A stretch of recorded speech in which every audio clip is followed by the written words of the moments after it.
सम्मान में जेपीएससी के छात्र लगातार आंदोलन कर रहे हैं, विभिन्न प्रकार के कार्यक्रमों के माध्यम से सरकार का ध्यान आकृष्ट करने का प्रयास भी कर रहे हैं, किंतु अब तक उनकी मांगों को अनसुना किया गया। अध्यक्ष महोदय, छात्र के विषय राज्य के सदैव ज्वलंत मुद्दे रहे हैं और आज झारखंड राज्य जिस पृष्ठभूमि से आता है, मध्यम वर्ग परिवार के माता पिता बड़ी मेहनत के साथ पाई जुगाड़ करके अपने बच्चों को हजारीबाग, रांची, धनबाद जैसे शैक्षणिक संस्थानों में पढ़ने के लिए भेजते हैं। अध्यक्ष महोदय, और उनकी आशा होती है कि परीक्षाएं नियमित होंगी, उन परीक्षाओं में बैठेंगे, उत्तीर्ण होकर अपने सपनों को साकार करेंगे। लेकिन आज दुर्भाग्य की बात है कि राज्य की सर्वोच्च संस्था नियुक्ति की जेपीएससी में अध्यक्ष नियुक्त नहीं किए जाने से परीक्षा संबंधित काफी समस्याएं हैं और भी अन्य समस्याएं हैं। तो मैं आपके माध्यम से सरकार से मांग करता हूं, सर्वप्रथम जेपीएससी का चेयरमैन नियुक्त किया जाए, साथ ही साथ जेपीएससी और जेसीसी का एक वार्षिक कैलेंडर जो कि आपके घोषणा पत्र में भी सरकार का था, उसे जारी किया जाए ताकि छात्र अपने भविष्य और परीक्षाओं को लेकर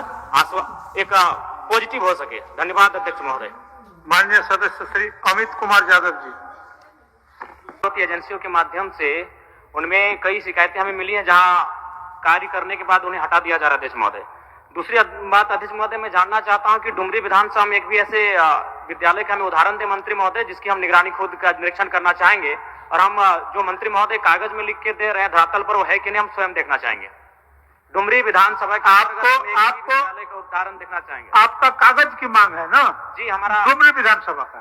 जी, माननीय मंत्री लिखकर तो ये दे रहे हैं, लेकिन हम धरातल पर जाकर स्वयं देखना चाहते हैं अध्यक्ष महोदय की वास्तव में ये धरातल पर है कि नहीं है। ठीक, मैं मांग करता हूं मंत्री महोदय से। उनका दो ही डिमांड है। डुमरी विधानसभा की बात जी, उन्होंने मांग रहे हैं कागज दिलवा। मैं डुमरी विधानसभा क्षेत्र की जो है मैं उसको उपलब्ध करा दूंगा। ठीक है जयराम जी, धन्यवाद। तारांकित माननीय सदस्य सुखराम ओराम जी। सरकार द्वारा 80 उत्कृष्ट विद्यालयों का उद्घाटन किया गया है। क्या यह बात सही है कि 2017 में कंप्यूटर आधारित शिक्षा प्रदान करने के लिए स्मार्ट क्लासरूम योजना आरंभ की गई है? माननीय मंत्री जी कौन जवाब देंगे? जी बैठिए। जयराम जी बैठिए।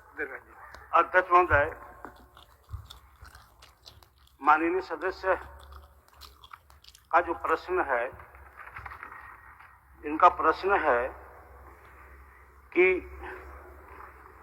2 मई 2023 को सरकार द्वारा 80 उत्कृष्ट विद्यालयों का उद्घाटन किया गया है।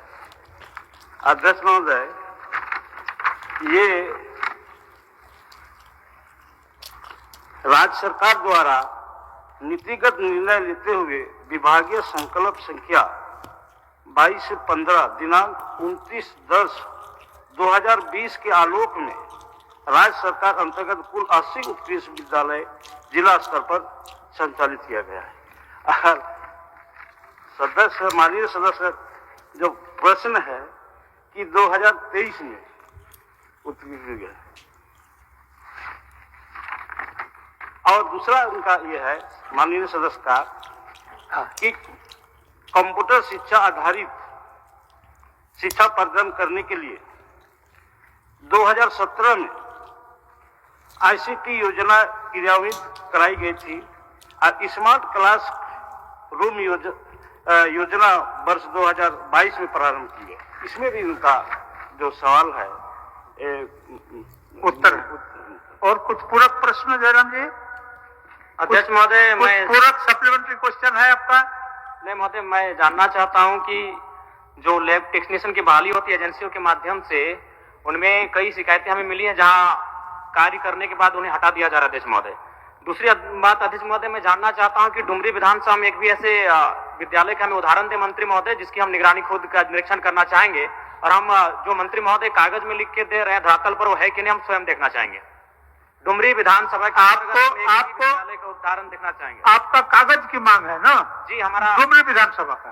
जी, माननीय मंत्री लिखकर तो ये दे रहे हैं, लेकिन हम धरातल पर जाकर स्वयं देखना चाहते हैं अध्यक्ष महोदय की वास्तव में ये धरातल पर है कि नहीं है। मैं मांग करता हूं मंत्री महोदय से। उनका दो ही डिमांड है। डुमरी विधानसभा की बात जी, उन्होंने मांग रहे हैं कागज दिलवा। मैं डुमरी विधानसभा क्षेत्र की जो है मैं उसको उपलब्ध करा दूंगा। ठीक है जयराम जी, धन्यवाद। तारांकित माननीय सदस्य सुखराम ओराम जी।